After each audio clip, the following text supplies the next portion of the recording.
राधे राधे दोस्तों। आज का जो हमारा किस्सा है वह एक सत्य घटना पर आधारित है। ये किस्सा जिन बुजुर्ग ने हमें सुनाया है उनकी अभी मृत्यु हो चुकी है। आप ये किस्सा उन्हीं की जुबानी सुनिए और प्लीज कहानी को पूरा जरूर सुनिए। आपको पसंद आए तो लाइक और शेयर करना ना भूले। मेरा जन्म 1939 में भारत के रियासत जूनागढ़ में हुआ था। जूनागढ़ जिसे पहले तो पाकिस्तान में शामिल किया गया, मगर किसी कारणवश हम कराची की एक बस्ती में आकर बस गए। मेरे बाबा बटियारे का काम करते थे, यानी खाना पकाने का। मैं अपने बाबा को खाना पकाते हुए देखते आ रहा था, जिसके चलते 20 साल की उम्र तक पहुंचते पहुंचते मैं भी एक माहिर खाना बनाने वाला बटियारा बन चुका था। लोग हमें शादी ब्याह में ही नहीं बल्कि मृत्यु भोज का खाना पकाने के लिए भी बुलाते थे। कभी कभी काम ज्यादा होता था और कभी कभी काम कम। कभी अगर काम ज्यादा मिल जाता तो बाप बेटे एक जगह जाने के बजाय बुलाए गए अलग अलग स्थानों पर जाकर खाना बनाते, ताकि अच्छी कमाई हो सके। खाना पकाने के लिए हमें कई बार वक्त बे वक्त आना जाना भी पड़ता था। मेरे बाबा के काम की दूर दूर तक धूम मची थी और फिर तो मेरे काम से भी लोग खूब खुश रहने लगे। ये एक सर्दियों की रात का वाक्य है। मैं और मेरे बाबा एक शादी में खाना पकाने चले। संयोगवश कहे या कुछ और, उस दिन काम ज्यादा नहीं था। वहीं जाकर पता चला आज तो कम लोगों का ही खाना बनाना है। घर में मेरी माँ और मेरी बहन थी। रात का खाना बनाना था तो हम बाप बेटे साज डले ही उस इलाके की तरफ चल पड़े। हमने जहाँ खाना बनाने जाना था उधर रास्ते में एक कब्रिस्तान भी पड़ता था, जहाँ टूटी फूटी कब्र थी। अब वहाँ मुर्दे दफनाने लोग नहीं आते थे। बहुत साले पहले वहाँ एक बस्ती थी जिसका अब कोई नामो निशान नहीं था। हम बाप बेटों ने शादी वाले घर में 50-60 लोगों के लिए खाना बनाना था।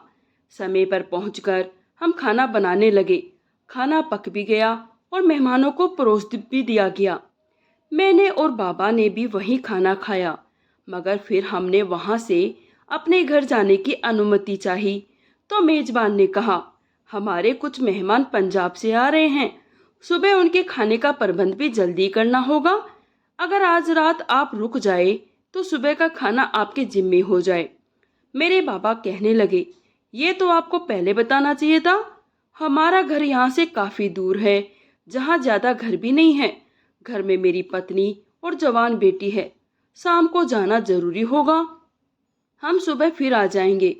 मगर मेजबान बाबा को वहीं रुकने की ज्यादा ही मिन्नतें करने लगा, तो मेरे बाबा ने मुझे घर भेजने का फैसला कर लिया और खुद वहीं रुक गए। रात का अंधेरा बढ़ रहा था, फिर भी न चाहते हुए मेरे बाबा ने मुझे अकेले ही घर भेज दिया, ये कहकर, बेटा बड़े ध्यान से जाना। मैं बहादुर तो था ही और ऊपर से जवान खून। मैंने अपने पिता को तसल्ली दी और घर को रवाना हुआ। रात का अंधेरा था। मैं अपने कंधे पर एक बड़ा सा करछा उठा रखा था। करछा उस बड़ी सी डोई नुमा चम्मच को कहते हैं जो खाना पकाते समय भगोने में घुमाया जाता है। मैं अपनी धूम में चला रहा था। चलते चलते जब मैं उस पुराने कब्रिस्तान के पास से गुजरा तो अचानक मुझे किसी के हंसने की आवाज सुनाई दी। तभी मैं ठिठक कर रुक गया। हंसने की आवाज पेड़ों के झुंड से आ रही थी। हंसी सुनकर मेरा दिल जोर जोर से धड़कने लगा। डर भी महसूस होने लगा। मैं सोचने लगा, ये किसकी आवाज है। साफ पता चल रहा था ये लड़की के हंसने की आवाज थी। अभी मैं ये सोच ही रहा था कि ये कौन हो सकती है, तो फिर अचानक दाईं तरफ से पेड़ों के झुंड से एक साया निकलता हुआ नजर आया। मैं एकदम से डर गया। ये कौन है? साया तेज तेज कदमों से मेरी ओर बढ़ रहा था। मैं जमकर वहीं खड़ा रह गया। जब वह मेरे पास आया तो मैंने उसे देखा। एक डरावनी सूरत का आदमी था। अजीब सा उसका हुलिया था। फिर वह आदमी मुझे कहने लगा, कौन हो भाई और इस समय यहाँ क्या कर रहे हो? मैंने डरते डरते कहा, मैं तो एक मुसाफिर हूँ, अपने घर जा रहा हूँ।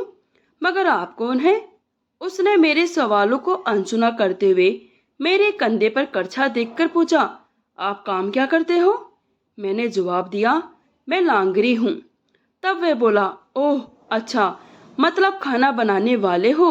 मैंने कहा, जी हाँ, हम पुश्तैनी नाई है, खाना पकाने का काम करते हैं।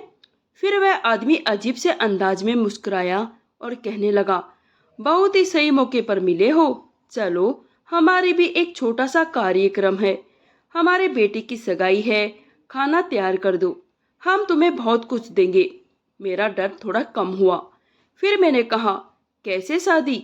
भाई, मुझे तो यहाँ कोई शादी नजर नहीं आ रही। वैसे भी मुझे आज घर जल्दी पहुँचना है, मैं ये काम नहीं कर पाऊंगा। इतना कहकर मैं चलने लगा तो फिर अचानक मेरे सामने एक सुंदर सी औरत आ गई। वो इतनी सुंदर थी, एक लम्हे तो मेरी आंखें उस पर से नहीं हटी। मैं हैरान परेशान था, क्योंकि कुछ क्षण पहले तो यहाँ सन्नाटा छाया था। फिर ये इतनी सुंदर औरत कहाँ से आ गई? फिर उस औरत ने बड़े ही प्यार से कहा, देखो, आप हमारी बात मान जाओ। यदि आप खाना पकाने का काम नहीं करोगे तो हमारी दावत फीकी पड़ जाएगी। हम आपको दुगनी मंजूरी देंगे। बस 3035 लोगों का खाना ही बनाना है। हम वादा करते हैं, हम आपको घर पर छोड़कर आएंगे। जब वह औरत ये कह रही थी तो वह आदमी भी उसकी हाँ में हाँ मिलाने लगा।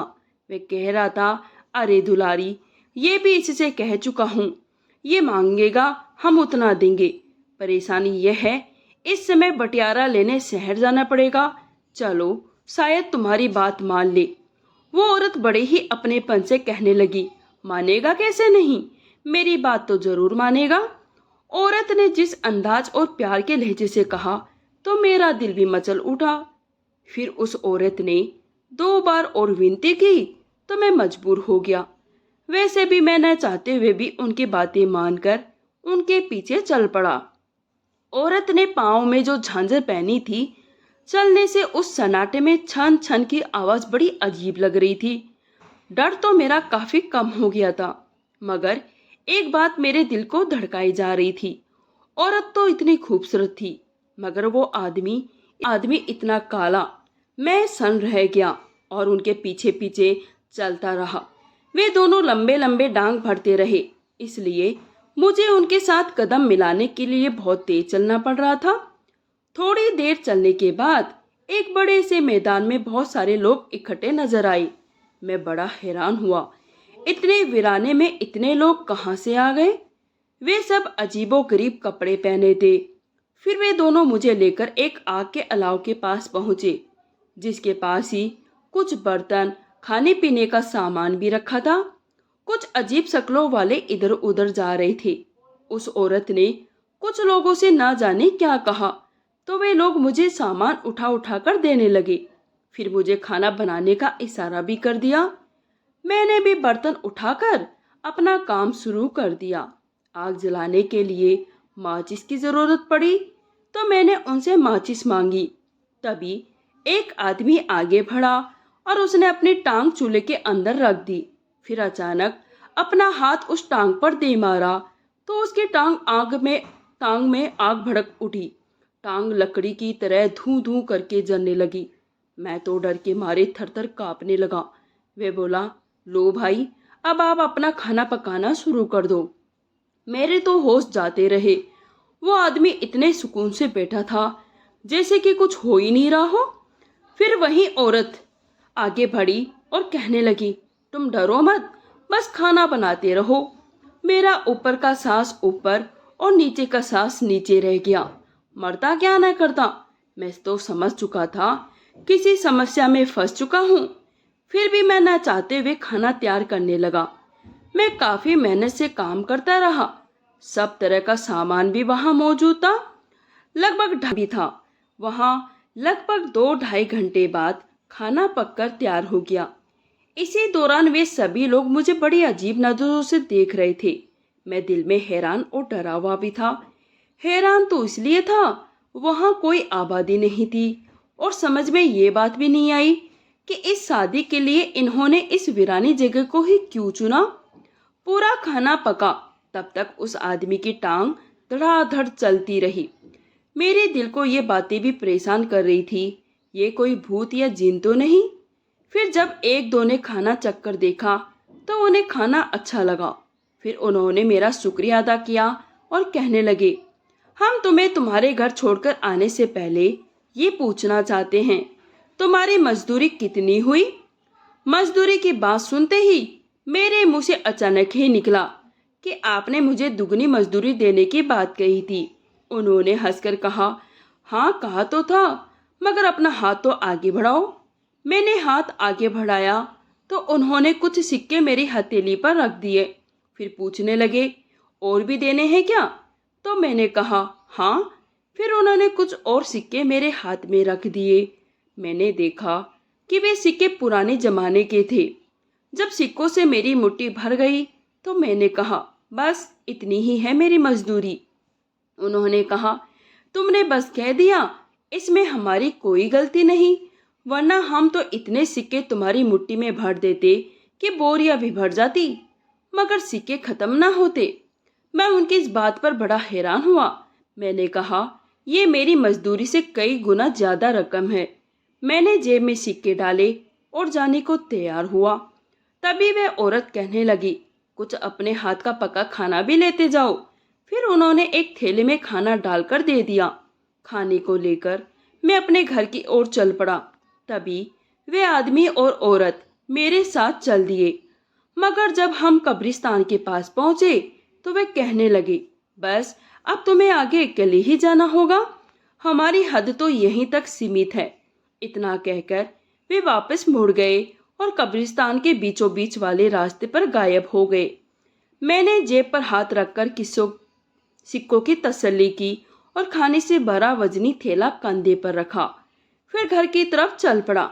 मुझे तो बस खुशी इस बात की थी, आज इतना ढेर सारा खाना भी मिला और सिक्के भी मिले, जो शायद मेरी एक महीने की कमाई के बराबर थे। जो जो मैं घर की तरफ जा रहा था तो खाने के थैले का वजन बढ़ता जा रहा था। जब तक घर के दरवाजे पर पहुंचा तो वह खाने का थैला इतना वजनी हो गया कि मुझसे तो उठाता ही नहीं। मैंने दरवाजे के पास जाकर ठेला रखा और जोर जोर से दरवाजे को खटखटाना शुरू कर दिया। मेरी बहन, जो अभी तक मेरे इंतजार में जाग रही थी, उसी ने दरवाजा खोला और गुस्से में कहने लगी, भाई समय तो देखो, तुमने आने में इतनी देर कैसे कर दी? बाबा कहाँ है? मैंने कहा, अरे अंदर तो आने दे, फिर बताता हूँ। और हाँ, ये दरवाजे के पास जो थैला रखा है उसमें खाना है, उसे भी अंदर लेती आना। जिनके शादी थी उन्होंने ही खाना दिया है। फिर हम दोनों भाई बहनों ने खाना उठाया और अंदर ले आए। तब तक माँ भी बाहर आ गई और पूछने लगी, तुम्हारे बाबा कहाँ हैं? तो माँ ने मैंने उन्हें सारी बात बताई और समझा दी। जिन्होंने थैला भरकर खाना दिया था उनको मेरी माँ ने ढेरों दुआई दी। फिर मैंने अपनी बहन से कहा, थैले से खाना निकालकर तू भी खा ले और मुझे भी दे दे। इतना कहकर मैंने अपने कमरे में ही कदम रखे थे कि मुझे मेरी बहन की चीख पुकार सुनाई दी। मैं जल्दी से भागा तो देखा मेरी बहन बहुत डरी हुई थी और खाने का थैला भी उल्टा पड़ा था। उस थैले के बाहर गंदगी का ढेर लगा था। मेरी बहन कहने लगी, भाई जब मैंने इस थैले को खोला तो गंद ही गंद भरा था। मुझे बड़ा अचरज हुआ कि उन्होंने मेरे सामने ही मेरे द्वारा पकाया खाना इस थैले में डाला था, तो फिर ये गंदगी कैसे बन गई? जो कुछ हुआ उस पर हमें सख्त हैरानी थी। मेरी माँ ने फिर कहा, वे लोग कौन थे? मैंने कहा, माँ लोग तो अच्छे थे, मगर कुछ भयानक शक्लों वाले अजीबोगरीब आदमी भी थे। मेरी माँ बड़ी दुखी हुई और कहने लगी, ऊपर वाले का शुक्र है तुम सही सलामत घर आ गए। मुझे तो वो कोई भूत प्रेत मालूम होते हैं। तुम्हें अकेले नहीं आना चाहिए था बेटा। मैंने सब बताया। बाबा ने मुझे अकेले घर भेजने की जिद की थी। फिर भी मैं इतने सिक्के कमाए जाने पर बहुत खुश था। थोड़ी देर बाद मैं बेफिक्री से नींद में सो गया। सुबह उठा तो पिछले दिन की बात रह रहकर याद आ रही थी। तभी मैंने जेब में हाथ डालकर सिक्के बाहर निकाले और ये देखकर दंग रह गया। सारे के सारे सिक्के पत्थर के टुकड़ों में बदल चुके थे। मैं रोने लगा। तभी माँ ने मुझे समझाया, ऊपर वाले का शुक्र है तेरी जान बच गई। जरूर वहाँ कोई जिन या भूतों की बस्ती होगी, इसलिए मैं बार बार कहती हूँ रात में अकेले सफर नहीं करते। फिर मैंने माँ की इस नसीहत को अपने पल्ले बांध लिया और उस रात के बाद मैंने कभी भी रात में अकेले सफर नहीं किया। दोस्तों, ये किस्सा यहीं समाप्त होता है। अगर आपको पसंद आया हो तो प्लीज़ इसे लाइक कीजिए, शेयर ज़रूर कीजिए। अगर आप हमारे चैनल पर नए हैं तो प्लीज़ चैनल को सब्सक्राइब कर लीजिए। अपने दोस्तों के साथ इस किस्से को शेयर करना बिल्कुल ना भूलें।